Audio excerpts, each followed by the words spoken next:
voudrais maintenant avoir un moment assez particulier parce que c'est aussi dans les cérémonies et a fortiori une cérémonie digitale comme celle-ci, c'est un moment très particulier qui est un moment que l'on dédie pour attribuer une médaille.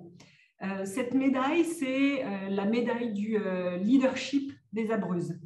Cette médaille, elle est décernée à l'étudiant ou l'étudiante qui, dans chaque cohorte, à la fois dans l'anglophone et à la fois dans le francophone, non seulement est allé au bout de ses études, a obtenu son diplôme, et aussi a traduit un progrès tout au long de son parcours. Et c'est un ou une étudiante que l'on souhaite mettre en avant, valoriser en lui décernant cette médaille comme une forme de reconnaissance de cet énorme progrès que l'on a pu, au sein de l'équipe pédagogique, noter tout au long des 9 mois.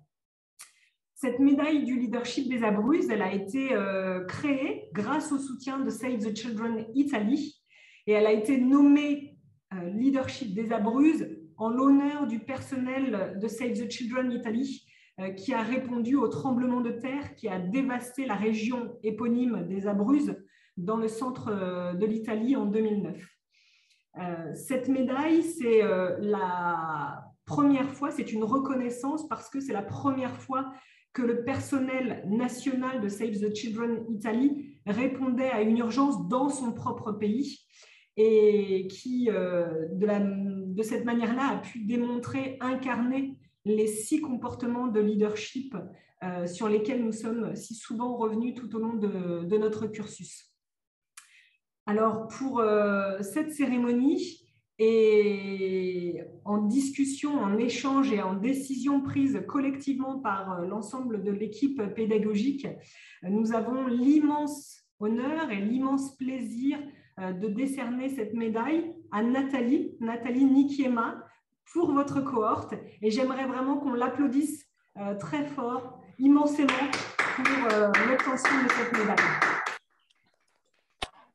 Alors, Nathalie, je voudrais, au nom encore une fois de toute l'équipe, de tous tes pairs, te féliciter pour cette médaille. Je ne sais pas d'ailleurs si tu l'as physiquement reçue, mais je voudrais te laisser la parole pour que tu puisses nous dire quelques mots. Merci. Merci à tout le monde. Je suis très émue actuellement et je vais dire quelques mots. Chers membres de l'équipe pédagogique du Centre pour le leadership humanitaire, chers collègues diplômés en leadership humanitaire, ma grande famille humanitaire, distingués invités, c'est avec une grande émotion que je prends la parole en ce moment solennel. J'étais déjà si heureuse d'avoir réussi la formation et être retenue pour recevoir la prestigieuse médaille Abruzzo de leadership humanitaire vient me combler, si bien que je déborde de gratitude. En effet, le 4 novembre 2020, je recevais le message que ma candidature a été retenue pour cette formidable formation. Et le 9 novembre, c'était toujours en 2020, c'était l'acceptation de ma demande à l'une des bourses pour femmes dans l'action humanitaire. Cela fait 1 an, jour pour jour, aujourd'hui.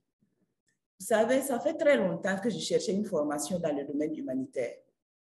Et après avoir pris connaissance du contenu du diplôme d'études supérieures en leadership humanitaire, j'ai eu la ferme conviction que c'est ce qu'il me fallait pour avoir un profil parfaitement mixte face aux défis actuels, avec mon background d'économiste et passionné des questions humanitaires.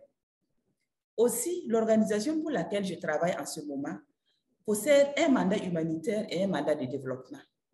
Seulement, depuis 1985, c'est le volet développement qui a été déployé parce que le contexte au Burkina le recommandait. Depuis 2015, le contexte a changé au Burkina Faso. Le pays traverse une crise humanitaire et ça demande de nouvelles analyses, de nouveaux profils pour adapter l'offre aux besoins du moment. Donc, vous comprenez ma joie quand j'ai été retenue pour cette formation. Et merci encore à l'USAID et à toutes les institutions qui soutiennent l'engagement des femmes dans l'action humanitaire. Durant la formation, le journal réflexif, les simulations et les discussions en groupe en utilisant l'outil d'apprentissage par l'action, ainsi que les entretiens avec les coachs, m'ont permis de me rendre compte des progrès que j'ai pu réaliser depuis le début de la formation.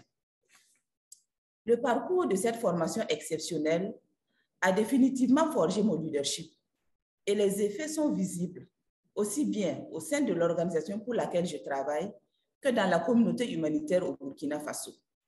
À titre d'exemple, la formation m'a permis de relever des défis de management interne au sein de l'équipe et aussi de positionner l'organisation dans le paysage humanitaire au Burkina Faso. Les résultats de l'évaluation 360, des tests de personnalité, les feedbacks de mes collègues diplômés et les échanges à travers les réseaux qui sont constitués sont pour moi de précieux repères pour aller encore plus loin. C'est l'occasion pour moi de renouveler toute ma reconnaissance à l'équipe pédagogique pour le contenu unique de cette formation et le sérieux qui a été mis dans l'ensemble du processus. Ma reconnaissance va aussi à l'endroit de mes collègues diplômés. J'ai toujours eu une grande admiration pour vous parce que combiner le travail en contexte fragile et souvent complexe, la vie de famille et la formation relève d'une détermination totale. Tous mes respects à vous. À toutes et à tous, je vais dédier la prestigieuse médaille Abruzzo de leadership humanitaire. Je dédie également la médaille à ces milliers de femmes et d'enfants qui souffrent dans le silence parce que contraints du jour au lendemain de fuir leur village, leur commune, leur région pour se retrouver dans des familles hôtes ou dans des camps de déplacés et pour lesquels nous travaillons sans relâche. Je vais dédier la médaille à Dimash, notre collègue étudiant, qui a dû suspendre la formation pour contribuer à sauver des vies suite à l'éruption volcanique à Goma. Je dédie la médaille à mes collègues de bureau, à ma famille et à mes enfants qui m'ont toujours soutenu. Je prends l'engagement de faire honneur au principe de la médaille Abruzzo de leadership humanitaire par le pouvoir de l'exemple, en servant les autres. Comme le soutient Max Dupré, la première responsabilité d'un leader est de définir la réalité. La dernière est de dire merci. Entre les deux, le leader sert. Je vous remercie et je souhaite vraiment plein succès à tous les diplômés en leadership humanitaire. Merci, merci du fond du cœur.